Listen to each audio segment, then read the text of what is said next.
어렸을 적에 저는 어머니와 함께 동네에 있는 시장에 자주 다니곤 했습니다. 이제 어머니하고 함께 시장 가면 좋은 점이 참 많았어요.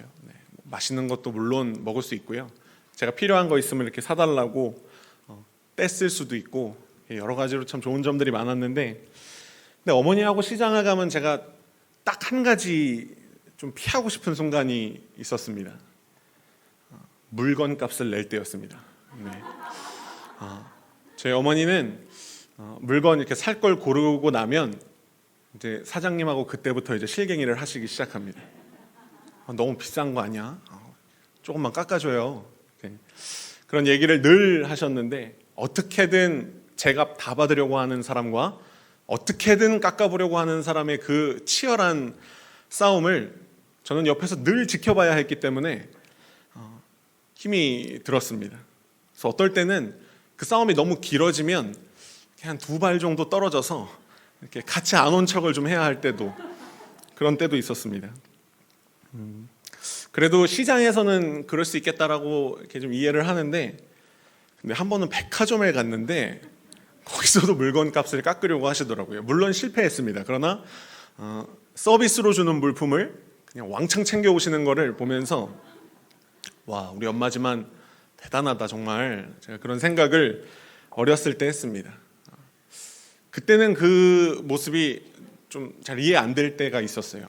왜 저렇게까지 하시나 이런 생각이 들 때가 있었는데, 지금은 어머니의 그런 모습을 다 이해합니다. 그리고 그 절약 정신이 존경받아 마땅하다는 것도 지금은 너무너무 잘 압니다.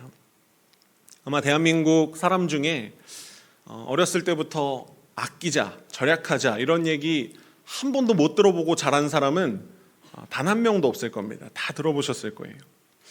우리나라는 이렇게 뭐 전쟁도 겪었고 또 뭐 IMF도 겪었고 그런 어려운 시기들이 많아서 그런지 모르겠지만 유달리 절약하는데 좀 관심이 많은 민족입니다. 저희 교회 사무실 업무 중에 아주 중요한 업무는 교회 곳곳을 돌아다니면서 낭비되고 있는 자원을 찾아내고 그걸 절약하는 일입니다. 그게 굉장히 중요한 저희들의 업무인데, 교회 곳곳을 이렇게 유심히 보신 분들은 우리 교회가 에너지를 절약하기 위해서 하고 있는 노력들을 많이 찾아보셨을 겁니다. 대표적인 게 이런 겁니다. 우리 교회 전등 스위치를 켜는 곳 근처에는 저게 늘 붙어 있습니다. 항상 붙어 있었어요. 여러분 너무 많이 보셨기 때문에 이제 저거 뭐 잘 안 읽어보시겠지만, 저기 보면 이제 하나의 전등을 켰을 때 에너지가 얼마만큼 소비되는지를 보여주는 겁니다. 그리고 그 위에는 빨갛게 절전, 아껴 쓰자는 거죠. 그래서 저는 이렇게 3층에서 예배 드릴 때면 항상 이 불이 다 켜져 있는지를 확인하게 됩니다. 그리고 이게 다 켜져 있으면 이거 다 켜지 않아도 되는데 하는 그런 마음을 좀 갖게 됩니다. 교회에서뿐만이 아니겠죠. 대한민국 아마 대부분의 가정들은 이렇게 에너지를 낭비하지 않기 위한, 절약하기 위한 노력들을 한두 가지씩은 아마 다 하고 계실 겁니다. 근데 이렇게 뭐든지 아끼고요, 뭐든지 이렇게 절약하기에 열심히인 우리들이 이상하게 아끼지 않는 게 있다는 거죠. 이 그래프는 모바일 시장 데이터를 분석하는 기업인 에베니가 전 세계 사람들이 이 모바일 폰, 스마트폰을 얼마나 사용하는지를 조사한 자료입니다. 우리 대한민국이 당당히 또 3위를 차지했습니다. 이런 건 좀 뒤에 순위를 매김해도 되는데 빠지질 않습니다. 2019년부터 21년까지 꾸준히 사용량이 계속해서 증가하는데, 2021년에 대한민국 사람이 평균적으로 어느 정도 스마트폰을 이용했냐? 하루에 5시간. 엄청난 양이죠. 하루에 5시간을 이 휴대폰을 붙잡고 살아간다는 겁니다. 이건 앞으로도 더 증가할 겁니다. 줄어들 리가 없죠. 근데 진짜 심각한 문제는 단지 휴대폰 사용량이 하루에 5시간이라는 것에 있지 않습니다. 이것을 사용하더라도 정말 말 그대로 스마트하게, 아주 현명하게 사용하면 문제될 게 없는데, 대부분의 사람들은 스마트폰을 스마트하게 사용하지 못하고 있다는 것에 문제가 있는 것이지요. 아마 휴대폰에서 가장 많이 사용하는 걸 꼽으라면 아마 대부분 다 SNS 어플을 꼽으실 겁니다. SNS, 이게 원래의 의미는 소셜 네트워크 서비스라는 건데요. 원래 의미는 이렇습니다. 근데 여러분, 이 SNS에 별명이 있다는 거 알고 계십니까? 우리 젊은 청년들은 많이 봤을 텐데 SNS의 별명이 이겁니다. 시간 낭비 서비스. 저도 처음에 여러분들처럼 이 시간 낭비 서비스라는 얘기를 들었을 때 좀 웃었습니다. 물론 고개가 끄덕여지긴 하지만 이런 우스갯소리가 있구나 정도로 여겼는데, 근데 지금 요즘 이 SNS의 별명이 시간 낭비 서비스다라는 말을 듣고 마냥 웃을 수 있는 사람은 그렇게 많지 않을 겁니다. SNS뿐만이 아니죠. 우리들은 삶에 전혀 유익이 없는 것들, 해도 그만이고 안 해도 그만인 그런 일들에 이상하리만큼 우리의 시간을 아끼지 않고 펑펑 쏟아붓더라는 거죠. 우리가 아끼지 않는 것이 무엇이냐? 그게 바로 시간이라는 겁니다. 자원이나 돈은 아끼기 위해서 그렇게 혈안이 되어 있는데 왜 우리들은 어째서 이렇게 시간을 낭비하는 것에는 이렇게 무감각한 걸까요? 인간의 삶은 유한하고 그리고 누구도 영원히 살 수 없다는 것을 모두가 다 압니다. 그걸 모르는 사람은 없습니다. 그런데 놀라운 건 무엇이냐면 그 영원이라는 말 대신에 내일이라는 말을 대체해서 사용하면 사람들이 그 당연한 진리를 망각하고 그냥 잊어버리고 살아가더라는 거죠. 우리도 그렇지 않습니까? 내가 영원히 살 거라고 생각하는 분은 여기 아무도 안 계시겠지만 나한테 내일은 반드시 온다라고 그렇게 다 확신하고 오늘을 사시잖아요. 저도 그렇고요. 하루살이 두 마리가 어느 날 좀 말다툼을 하게 됐습니다. 근데 이 말다툼이 굉장히 길어져서 1시간, 2시간 막 흘러가는 거죠. 그러다 좀 지쳤는지 하루살이 한 마리가 이렇게 얘기했습니다. 야, 오늘은 이쯤 하겠는데 넌 내일 두고 보자. 듣고 있던 하루살이가 이렇게 대답을 하는 거죠. 내일? 내일이 뭔데?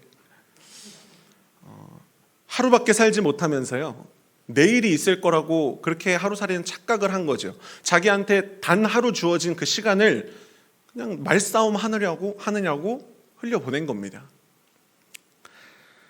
시편 90편 10절에 보면 이런 말씀이 있습니다. 우리의 연수가 70이요 강건하면 80이라도 그 연수의 자랑은 수고와 슬픔뿐이요 신속히 가니 우리가 날아가니이다.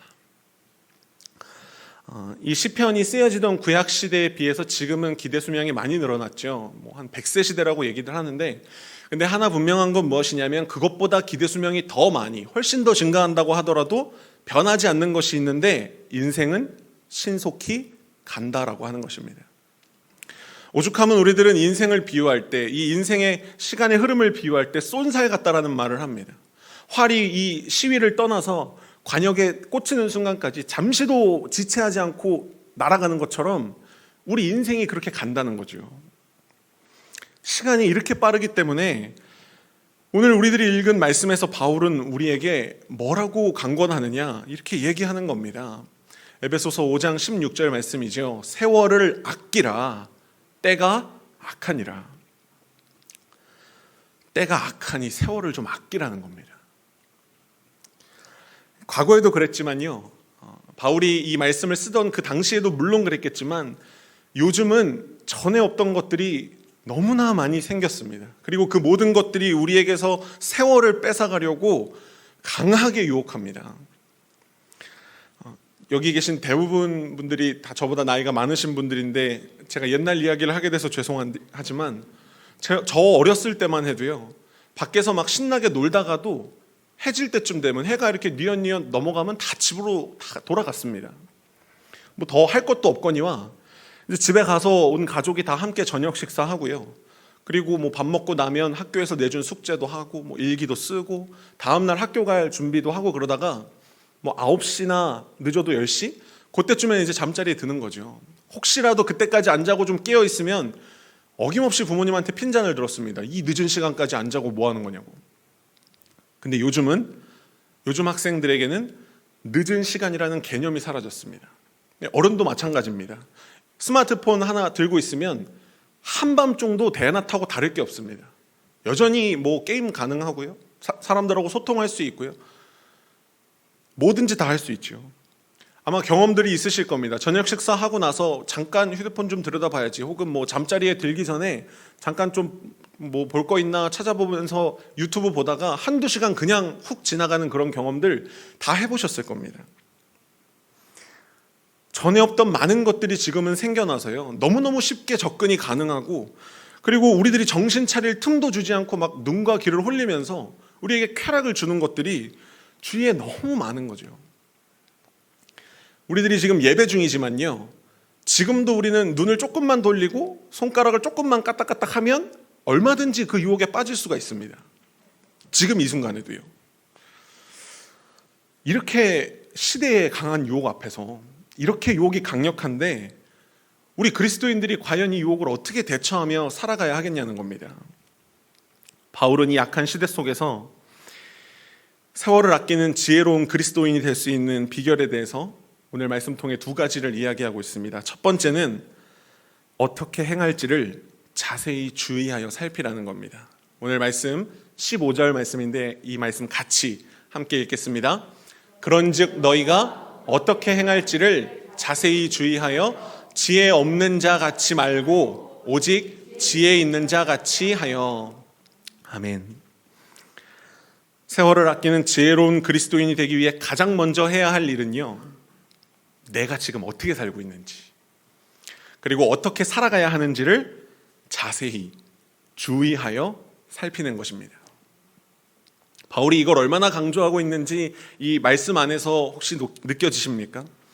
나에게 주어진 시간을 내가 지금 어떻게 사용하고 있는지를 살피는데 대충 보라는 게 아닙니다. 수박 겉핥기식으로 난 이렇게 살고 있지, 이걸 이렇게 하라는 게 아니라 자세히 좀 보라는 겁니다.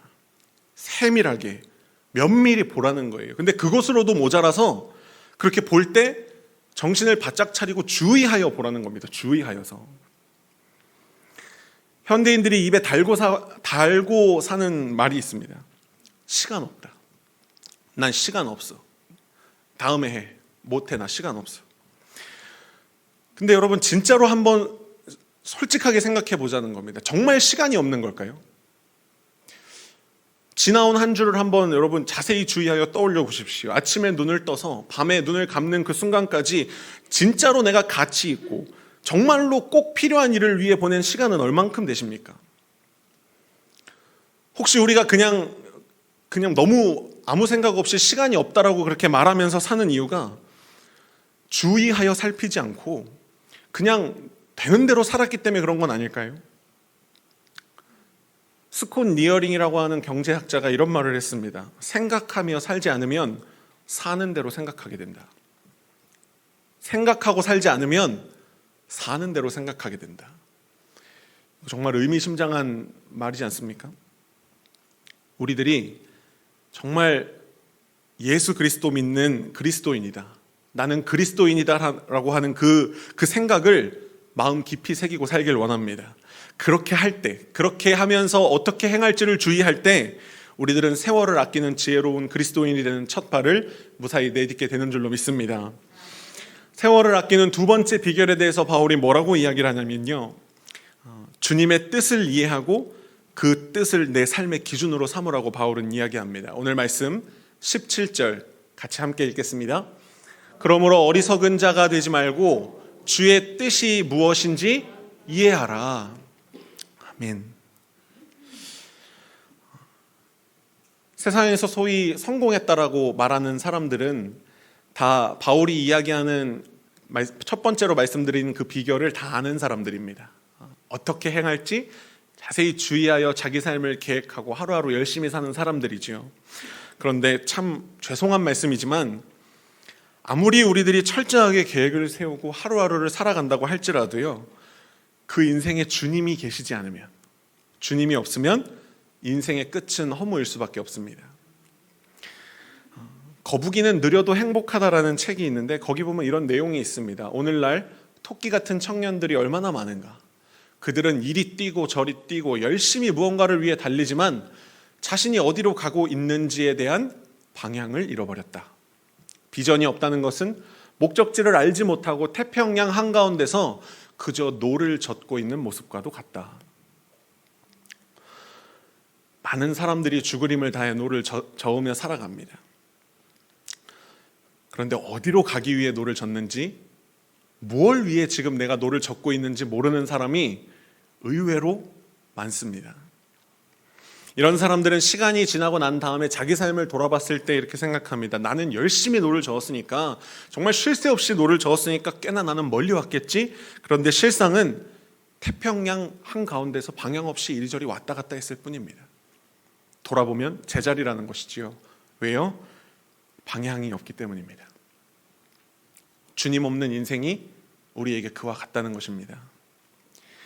사도 바울은 이 주님 없는 인생의 허무에 대해서 누구보다도 잘 알던 사람입니다.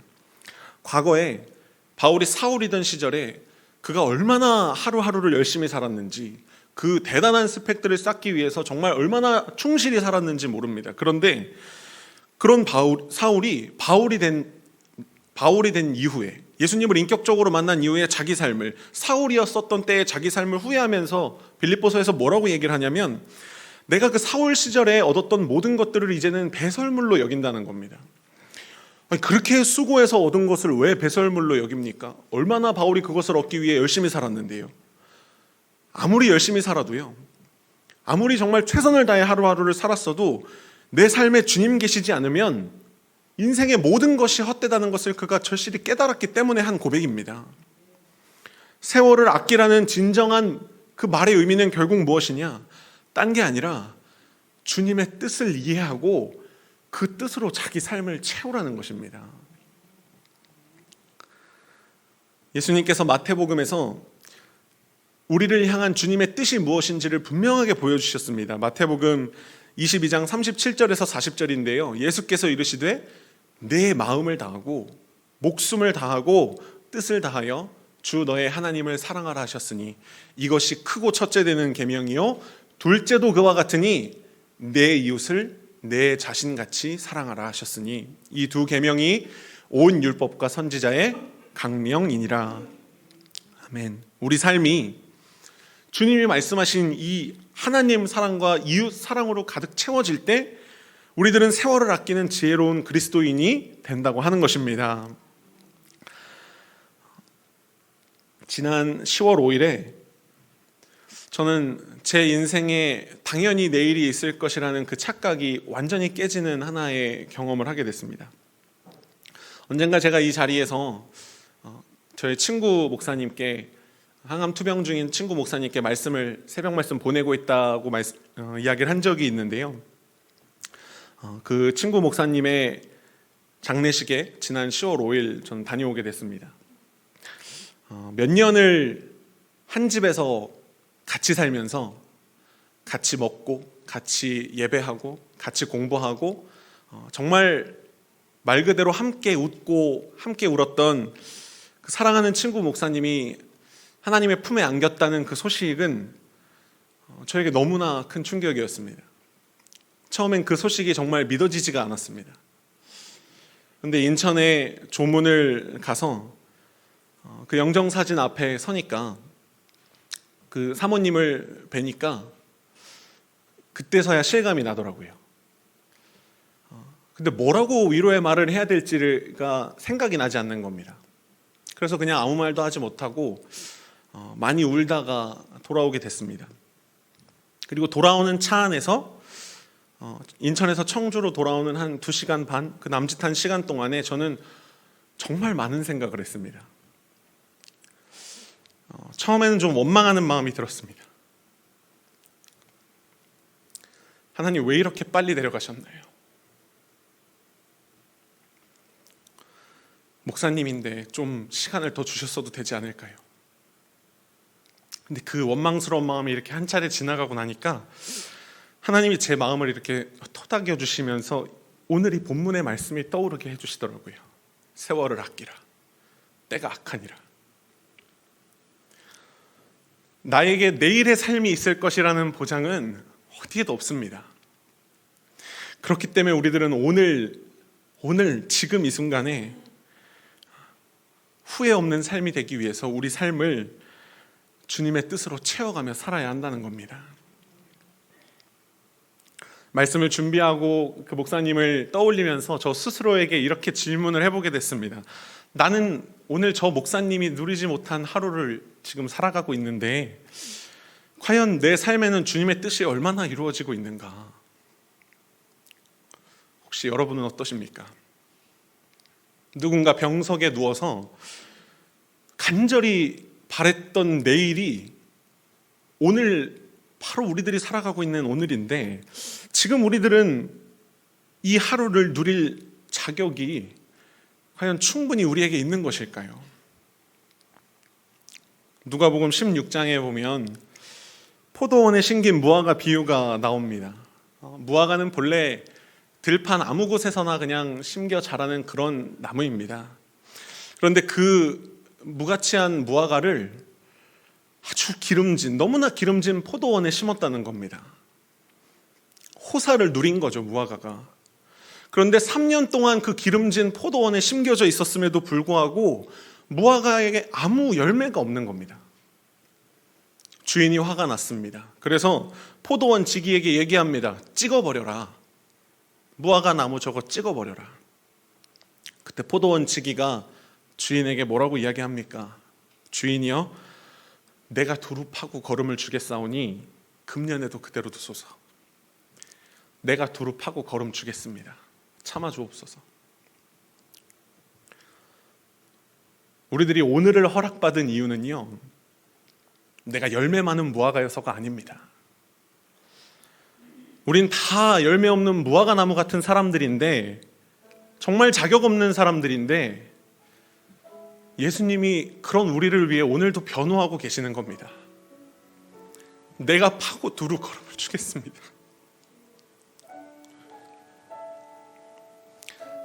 이 나무가 열매 맺을 수 있도록 내가 두루 파고 걸음을 주겠사오니 참아 주옵소서. 주님 참아 주옵소서. 주님이 그 수고를 오늘도 하고 계시기 때문에 오늘 우리들이 이 하루를 살아가는 겁니다. 오늘이라고 하는 이 기회가 주님 때문에 주어졌다는 겁니다. 주님의 수고하심으로 우리에게 내일도 오겠죠. 그 내일이라는 기회가 우리에게 허락될 텐데 그 하루를 어떻게 살아가야 하겠습니까? 그 소중한 기회가 다시 찾아왔는데 그냥 어제랑 똑같이 지나가면 그만일 일, 뭐 해도 그만 안 해도 그만인 그런 일들에 목을 매면서 살겠습니까? 이 소중한 기회가 다시 왔는데 끝까지 용서하지 않고 남을 미워하면서 그렇게 욕심부리면서 그렇게 살아가겠습니까? 이 소중한 기회가 다시 찾아왔는데 좀 피곤하고 힘들다는 이유로 예배와 기도를 그냥 다음으로 미루시겠습니까? 오늘 우리들이 어둠 밤 쉬 대린이라는 찬양을 함께 부르길 원하는데요, 이 찬양의 가사에 보면 앞부분에 계속해서 반복되어 나오는 구절이 있습니다. 어둠 밤 쉬 대린이 네 직분을 지켜라. 어둠 밤이 쉬 대린이 네 직분을 지켜라. 정말 그 찬양의 가사처럼 어둠 밤이 오면요, 더 이상 일하고 싶어도 할 수 없습니다. 그리고 그날이 우리에게 속히 오게 될 겁니다. 그날이 오기 전에 우리는 우리에게 허락된 그 시간 동안 그리스도인이라고 하는 직분을 힘써 지켜야 하는 것입니다. 간절히 바라기는 우리 모두가 세월을 아끼며 그리스도인이라는 직분을 힘써 지켜 살기를 원합니다. 그렇게 주님이 기뻐하시는 삶의 열매를 날마다 풍성히 맺는 여러분과 제가 되길 간절히 소망합니다. 우리 함께 찬양하기 원합니다.